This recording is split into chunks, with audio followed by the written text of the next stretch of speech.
All right. अस्सलाम वालेकुम students, ये हमारा फर्स्ट लेक्चर है about E CAT. E CAT की orientation for class 23 and 24। Majority of the aspirants जिनके सवालात होते हैं वो मैंने यहाँ पे लिख दिए हैं। जैसे मिसाल के तौर पे सबसे ज्यादा पूछे जाने वाला सवाल होता है कि जी सर अभी तो हमारे पेपर खत्म हुए हैं या एक आधा कोई पेपर बाकी है, तो ये ई कैट है क्या चीज। तो बेटा देखो, ई कैट जो है ये इंजीनियरिंग कॉलेज एप्टीट्यूड टेस्ट कहलाता है। ठीक है, इंजीनियरिंग कॉलेज एप्टीट्यूड टेस्ट है ये होता क्या है, आप जिस यूनिवर्सिटी में एडमिशन लेने जाते हो, ठीक है, साथ साथ मैं आपको बताता रहता हूँ ये है क्या चीज। आपने फॉर एग्जांपल ये आपके पास यूनिवर्सिटी, आपने इसमें एडमिशन लेना है, तो इसका क्राइटेरिया है। ठीक है, क्योंकि यूनिवर्सिटी में सीट्स होती हैं कम, मिसाल के तौर पे आपको जो डिपार्ट चाहिए उसमें सीटें हैं सिर्फ 100, और स्टूडेंट जो एम कर रहे हैं वो ऑलमोस्ट है कोई 1500। ठीक है, तो अब ये 1500 इन 100 पे एडजस्ट कैसे होंगे, ये इस तरह से होंगे कि एक टेस्ट रखा जाएगा। सही, वो टेस्ट आप देंगे, आप पास करेंगे, आप मेरिट पे आएंगे, तो फिर आप एलिजिबल होंगे इन सीट्स के लिए। तो पहले हमें ये समझ में आ गया ई कैट है क्या, इंजीनियरिंग कॉलेज एप्टीट्यूड टेस्ट है बेटा ये। और जरूरत क्यों पड़ती है, वो इस वजह से जरूरत पड़ती है कि सीट्स कम होती हैं और डोमिसाइल की बेसिस पे होती हैं, कोटा सिस्टम पे हमारे पास सिलसिला होता है, इस वजह से। अब उसके बाद जो तीसरा सवाल है कि what comes in E CAT, के सर ये ई कैट क्यों करना है, और ये इदारे जो हैं वो 35 से लेके 55,000 तक की फीसेस इसके लिए क्यों चार्ज कर रहे हैं। तो भाई कुछ तो इसके अंदर डिफरेंट होगा, तो आए जरा देखें कि इसमें डिफरेंट है क्या। बेटा E CAT is your class matric first year and second year, ये कंबाइंड आपके पास आ रहा होता है। सही, किस फॉर्मेट पे आता है, ये आता है एमसीक्यूज फॉर्मेट पे। कितने एमसीक्यूज होते हैं सर, 100 एमसीक्यूज होंगे A B C D option के साथ। ये एक मैंने जनरल आपको बता दिया कि जी इस तरीके का ई कैट होता है, matrix first year second year के एमसीक्यूज होते हैं। आइए जरा बात करें कि सब्जेक्ट्स इसके अंदर कौन कौन से होते हैं। अगर हम इसमें सब्जेक्ट्स की बात करें, इसके अंदर आपके पास होता है मैथ। आपने मैथ्स करना है वरना आप बायो भी कर सकते हैं। Maths, bio, physics, chemistry slash computer, English is compulsory, और कुछ यूनिवर्सिटीज में आपके पास जीके, आईक्यू या लॉजिक बेस्ड सवाल आ रहे हो। सही, अब कुछ यूनिवर्सिटीज के स्टैंडर्ड्स हैं। सब्जेक्ट्स ये आ गए आपके पास, फॉलो क्या हो रहा है, मैट्रिक और इंटर आपका फॉलो हो रहा है पूरा के पूरा। ठीक है, जो कुछ भी आपने अपनी क्लास मैट्रिक फर्स्ट ईयर और सेकेंड ईयर में पढ़ा है वो सब कुछ इन फॉर्म ऑफ एमसीक्यूज आ रहा है। जैसे बहुत सारे बच्चे ये कहते हैं कि सर हम इसकी तैयारी जो है वो यूट्यूब से क्यों ना कर लें। आप बिल्कुल कर सकते हैं यूट्यूब से तैयारी, बट यूट्यूब वाले टीचर्स जो हैं वो आपको आगे गाइड नहीं करेंगे। जैसे मिसाल के तौर पे उन्होंने चैप्टर 1 वीडियो में अपलोड कर दिया, आपने पढ़ा, जो समझ आया जो भी, अब वो आपके ऊपर है। ठीक है, यहाँ क्या मामला होगा कि आपको नहीं समझ में आया, आपने पूछा, नहीं समझ में आया, आपने बोला सर इसकी एक अलग से क्लास रखवाएं आप और मुझे समझाएं, नहीं समझ में आ रही है चीज। ठीक है, तो ये डिफरेंस होता है। अच्छा, हमने बात कर ली सब्जेक्ट्स की, तो इसका डिवीजन देख लेते हैं। देखो बेटा कि कुछ इंजीनियरिंग यूनिवर्सिटीज हैं जो कि टॉप पे समझी जाती हैं, NED, DUET, Sir Syed, Karachi university. ये वाली जो चार यूनिवर्सिटीज हैं आपके पास, और भी बाकी भी, उनके अंदर जो पैटर्न है वो क्या फॉलो होता है, देखो 25 मार्क्स ईच, 4 सेक्शंस होते हैं, ठीक है। कौन कौन से हो गए? अगर इंजीनियरिंग की बात करें तो मैथ, फिजिक्स, केमिस्ट्री, इंग्लिश। और अगर आप कंप्यूटर की बात करें तो आप केमिस्ट्री की जगह पे कंप्यूटर ऑप्ट कर लोगे। अगर आपकी बायोलॉजी है तो आप मैथ्स की जगह क्या ऑप्ट करोगे? बायोलॉजी ऑप्ट करोगे। सही है। ये सब्जेक्ट्स हो गए आपके पास। अब ये जो 25 की मार्किंग है, ये जो 25 की आपकी मार्किंग है, ये कैसे डिवाइड हुई हुई है? It is divided, half divide हुई हुई है। कैसे हाफ डिवाइड हुई है? First year 50% and second year 50%। इसका मतलब है कि ऑलमोस्ट 12 से 13 नंबर की फर्स्ट ईयर आएगी और 12 से 13 नंबर की आपके पास क्या आ रही होगी? Second year. सही है। तो आपको अभी तक की जितनी मेरी बात है उसमें ये समझ में आ गया कि ई कैट है क्या, जरूरी क्यों है, आता क्या है। Next up is syllabus coverage. सबसे इंपॉर्टेंट कि क्या सर 20 दिनों में सिलेबस हो जाएगा, 30 दिनों में होगा या 40 दिनों में होगा? देखो बेटा, सिलेबस इसका जो है वो मैंने आपको डिफाइन कर दिया। वो सिलेबस इसका है all first year and second year. It's up to you कि आप first year and second year को कैसे खत्म करते हैं। मिसाल के तौर पे चलें फिजिक्स की बात करें। फिजिक्स सबकी होगी यहाँ पे। फिजिक्स में फर्स्ट ईयर के अंदर 10 चैप्टर हैं और सेकेंड ईयर के अंदर भी 10 ही चैप्टर हैं। तो अगर हम एक दिन में एक चैप्टर करें तो 20 डेज में तो सिर्फ फिजिक्स होगी। सही। लेकिन इस तरह नहीं होता इसके अंदर। क्यों? क्योंकि इसमें कुछ पर्टिकुलर इंपॉर्टेंट चैप्टर्स होते हैं। ठीक हो गया। इसमें पर्टिकुलर इंपॉर्टेंट चैप्टर्स होंगे। साथ में इसमें हम क्लब करके पढ़ते हैं या सैंडविच बना के पढ़ते हैं। अब आप कहेंगे सर ये क्लब और सैंडविच क्या चीज है? तो देखो, अगर थोड़ी सी अपनी याददाश्त आप स्ट्रॉन्ग करें तो एक आपने फर्स्ट ईयर केमिस्ट्री के अंदर कुछ टॉपिक पढ़े हैं, वही चीजें फिजिक्स में आ रही होंगी। या अगर आपने मैथ्स के अंदर सेकेंड ईयर में वेक्टर चैप्टर पढ़ा आप लोगों ने? मुझे बताइएगा, मैथ्स में आप लोगों ने वेक्टर चैप्टर पढ़ा सेकेंड ईयर में?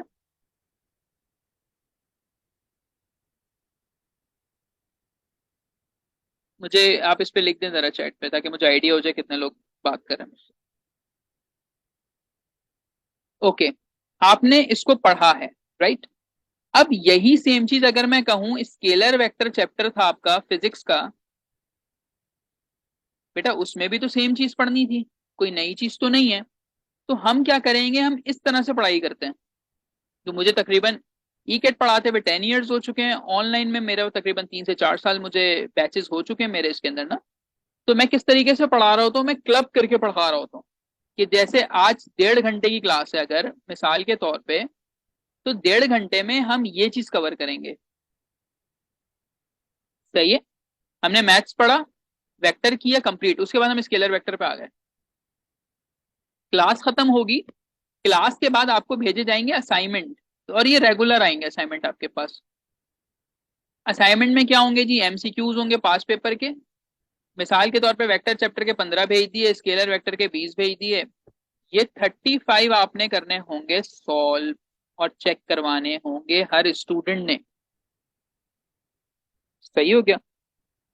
मेरे पास मेजॉरिटी स्टूडेंट्स का जो स्कोर है वो 87 से लेकर 70 के दरमियान में आ रहा है। उसका रीजन ये है कि वीकली टेस्ट है मेरे पास। ठीक है बेटा, आपकी वीक में 4 दिन क्लासेस और 5वें दिन टेस्ट और रेगुलर टेस्ट हैं आपके। इसी तरीके से अब आप देखें जितने भी हफ्ते आपके पास आते रहेंगे आपके उसके अंदर टेस्ट होना शुरू होंगे और आखिरी उस पर भी बात करेंगे मॉक्स क्या होते हैं। तो ये इस तरीके से पढ़ाई होती है। अच्छा, अब हम देखते हैं बुक्स का मामला कि सर बुक्स कौन सी चाहिए होंगी इसके अंदर। तो यार लिटरली 1 से 2 रिकमेंडेड किताबें हैं एक है जी एनईटी के पास पेपर्स, ये आपको बेटा मिल जाएंगे मार्केट में ना, अगर परचेज कर सकते हो, अफोर्डेबिलिटी है तो ले लेना, वरना मैं आपको पीडीएफ वगैरह में प्रोवाइड कर दूंगा, ठीक है। एक ये है, और इन केस आप एनईटी, दाऊद, कराची यूनिवर्सिटी, इसके अलावा किसी और यूनिवर्सिटी में आप अप्लाई करते हैं किसी प्राइवेट इदारे के अंदर, तो फिर आप कारवान की कोई बुक ले लीजिए, या कोई डोगर ब्रदर की आप किताब ले सकते हैं। बेटा ये सब मार्केट में इजीली अवेलेबल है, कोई एक परचेज कर लेना, ठीक है। एनईटी पास पेपर्स, कारवान या डोगर ब्रदर रख लेना, ताकि तुम अपने घर पे प्रैक्टिस कर सको इन सारी चीजों की। इसके अलावा जो तुमने फर्स्ट ईयर और सेकंड ईयर में जो तुमने 5 ईयर लिया होगा या 10 ईयर लिया होगा ना, वो रख लेना अपने पास। सही है, ये सिर्फ मैं वो चीजें बता रहा हूँ जो तुम घर पे प्रैक्टिस करोगे अपने। मतलब अगर कोई बच्चा बुक नहीं ले पा रहा है या कोई इशू है उसके साथ, तो वो क्या करे, 10 ईयर से तैयारी कर ले, 5 ईयर से तैयारी कर ले अपने घर पे ही ना इनसे। Okay, how many hours are needed, कितना टाइम चाहिए होगा डेली हमें इसको करने के लिए, तो इसका जवाब वेरी करेगा, ठीक है। आप इस पे दिन में 5 आवर्स भी दे सकते हैं मिनिमम, आप चाहें तो आप 7 आवर्स भी दे सकते हैं। मेरी स्ट्रेटेजी क्या है बच्चों को पढ़ाने की, और जो अभी तक अल्हम्दुलिल्लाह सक्सेसफुल हो रही है, वो ये है कि बेटा आप जब एनरोल कराते हो ना, जब आप एनरोल हो जाओगे मेरे पास, तो आपको मैं प्रोवाइड करूंगा रिकॉर्डेड कोर्स, ठीक हो गया। रिकॉर्डेड कोर्स क्या है, फोल्डर्स हैं हमारे पास, और उसके अंदर तमाम सब्जेक्ट के, मैथ, फिजिक्स, इंग्लिश, कंप्यूटर, सबके रिकॉर्डेड कोर्स बने हुए हैं। जैसे फॉर एग्जांपल अगर केमिस्ट्री है, तो केमिस्ट्री के अंदर ऑल 8 और 10, 11, 19 चैप्टर्स हैं तकरीबन इसमें ना, तो वो सारे के सारे जो चैप्टर हैं वो रिकॉर्डेड फॉर्म में बने हुए हैं, ठीक है। वो आपको मिल जाएंगे पहले। मेरे पास तरीका ये होता है कि आपको एक स्केजुअल दिया जाएगा, ठीक है। आपको बताया जाएगा जी, मिसाल के तौर पे कि ट्यूसडे है, तो ट्यूसडे को 8:30 पे आपकी जी चैप्टर नंबर 1 फिजिक्स होगा, ठीक है। आपको ये बात पता है जी, मंगल वाले दिन 8:30 बजे मेरा चैप्टर नंबर 1 सर पढ़ाएंगे, तो आपने ट्यूसडे को मॉर्निंग में, मैं फिर रिपीट करता हूँ, ट्यूसडे को मॉर्निंग में फिजिक्स का फोल्डर खोलना है, और उसमें से चैप्टर नंबर 1 रिकॉर्डेड वीडियो देखनी है, और अपने पास नोट्स बनाने हैं, सही है। आपने क्या करना है, अपने पास नोट्स बना लिए उसके, ये काम आपकी एक्टिविटी हो गई जी सुबह दोपहर की कोई। उसके बाद रात को सेम चैप्टर की क्लास होती है, इसके अंदर मैं कोई रिव्यू करा दूं, इसके अंदर मैं कोई टिप्स एंड ट्रिक्स बता दूं, या हो सकता है मैं कोई आप लोगों के जो सवाल जो आपने मुझे व्हाट्सएप पे भेजे जो नहीं समझ में आ रहे, तो मैं उनके बारे में डिस्कशन कर लूं। बहरहाल ये रात की क्लास है हमारी, जो कि 40 मिनट्स चलेगी एक सब्जेक्ट की, सही है। तो सुबह तुमने ये पढ़ा, नोट्स बनाए, रात में तुमने फिर इसी की क्लास ली, और जाते हुए क्लास खत्म होने के बाद असाइनमेंट आ जाएगा व्हाट्सएप ग्रुप पे। अब तुम उसी दिन सेम डे वो असाइनमेंट भी सॉल्व करोगे, तो बेटा क्यों तैयारी नहीं होगी फिर, सही है। ये मेरा एक तरीका है बस पढ़ाने का। तो अल्हम्दुलिल्लाह इससे बहुत अच्छा रिस्पॉन्स आता है कि स्टूडेंट की ना सेम डे क्यूरी क्लियर हो जाती है, ठीक है। और लेक्चर्स जो हैं वो ईकेट के हिसाब से बने हैं, मतलब मैक्सिमम जो लेक्चर है वो शायद 15 मिनट का होगा मेरा, 15 मिनट में एक चैप्टर कंप्लीट हो रहा है आपका। Now it's up to you कि आपको कोर्स खत्म करना है। अब 15 मिनट के हिसाब से देख लो कि तुम एक दिन में 5 चैप्टर कर रहे हो, 3 कर रहे हो, या एक ही करते हो, it's up to the student, ठीक है। मैं आपको जो बना के दूंगा ना स्केड्यूल, उससे आपका पूरा कंप्लीट हो जाएगा। और पहले हम फर्स्ट ईयर स्टार्ट करते हैं, सही है। हम पहले जो है ना हमेशा फर्स्ट ईयर स्टार्ट करेंगे। यहां तक कोई सवाल?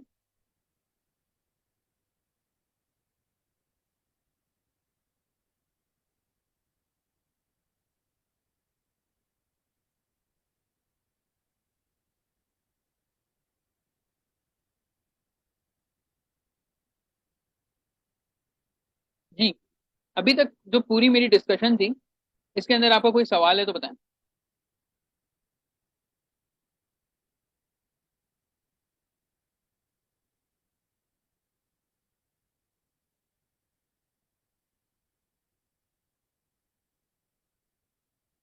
अगर सवाल नहीं है तो मैं कुछ सैंपल क्वेश्चंस आपसे कर सकता हूँ।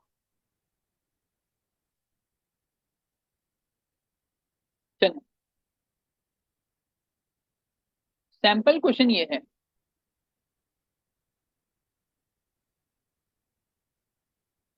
कि आपके पास, आप लोगों ने फर्स्ट ईयर में मैथ्स में ओमेगा वाला चैप्टर पढ़ा है?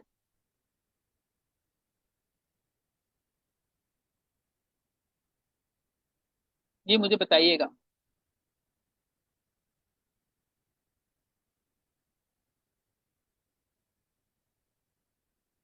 ओमेगा वाला चैप्टर पढ़ा है, गुड। अगर मैं लिखता हूं ओमेगा पावर 4, इसका आंसर क्या आएगा?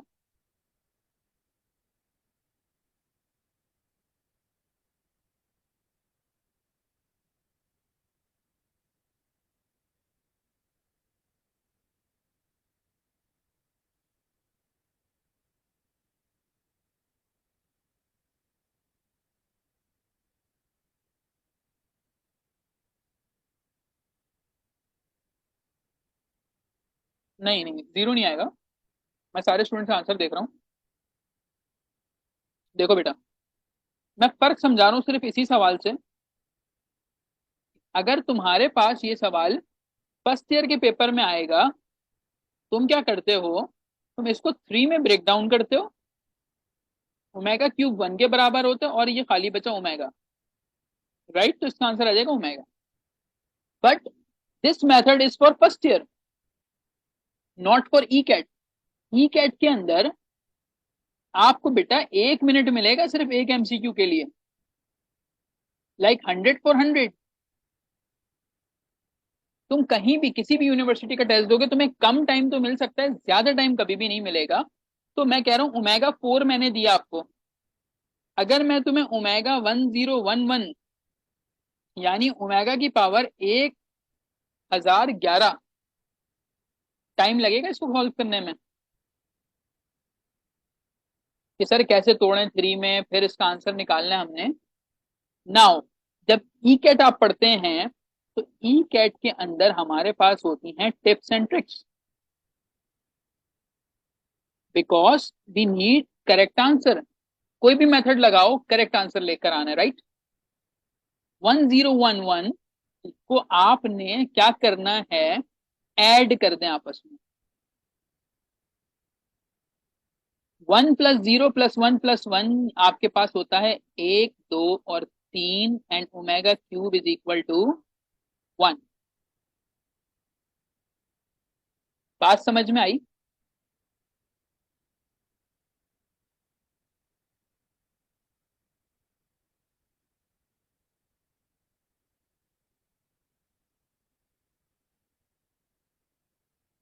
जी बेटा बताइएगा।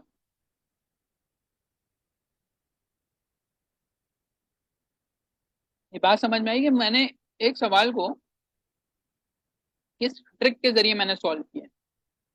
सिर्फ यही नहीं, हमारे पास बाकी सब्जेक्ट्स में भी ऐसे ही होता है, जिसके अंदर हमारे पास कुछ ट्रिक्स या टिप्स होती हैं। जैसे मिसाल के तौर पे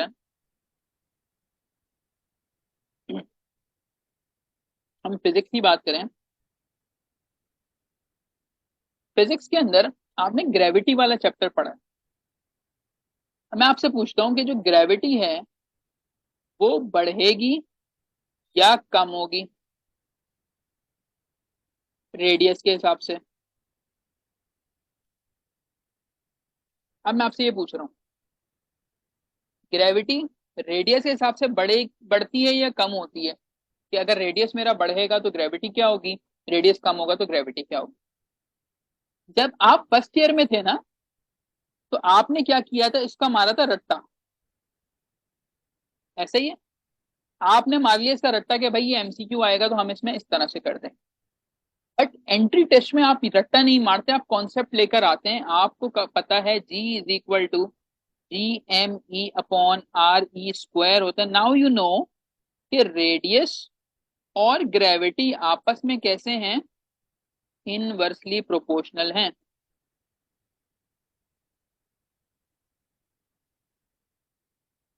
अब आप मुझे बता सकते हैं कि सर देखें, अब आप कुछ भी कर लें मैं आपको आंसर दे दूंगा इसका, मैं जितना भी आपको मैनिपुलेट करने की कोशिश करूं। तो आज की बात को अगर मैं समराइज करूं तो मैं आपको यह समझाने की कोशिश कर रहा हूं कि हमारे पास एंट्री टेस्ट में सवाल का जवाब देने का मेथड अलग है, इंटर के अंदर मेथड अलग है। सही है। इंटर के अंदर अगर मेरे पास सवाल आएगा, कोई भी सवाल आते, इंटीग्रेशन आ जाती है, कुछ भी एक्स वाई जी, मुझे कम से कम 1 से 1.5 पेज पे उसका सोल्यूशन होगा तो मेरे पास आंसर आएगा। राइट। एंट्री टेस्ट में यही चीज तुमने एक लाइन में लेकर आनी होगी। No one is going to ask कि यार तुमने सॉल्व किया, तुमने कौन से टीचर का मेथड लगाया, तुमने लियाटे रूल लगाया नहीं लगाया, तुमने ऐसे किए या वैसे किए। नो, आपको सिर्फ राइट आंसर निकालना है और वो किसी भी तरीके से हो सकता है।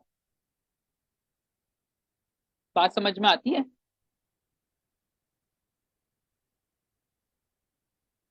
क्योंकि आप लोग कंप्यूटर के स्टूडेंट हो यहाँ पे, इस वजह से मैंने केमिस्ट्री का कोई आपको नहीं बताया कि इस तरीके का सिलसिला। इंग्लिश का देख लेते हैं, फाइनल देखते हैं कि जी इंग्लिश में क्या क्या चीजें आ रही होती हैं।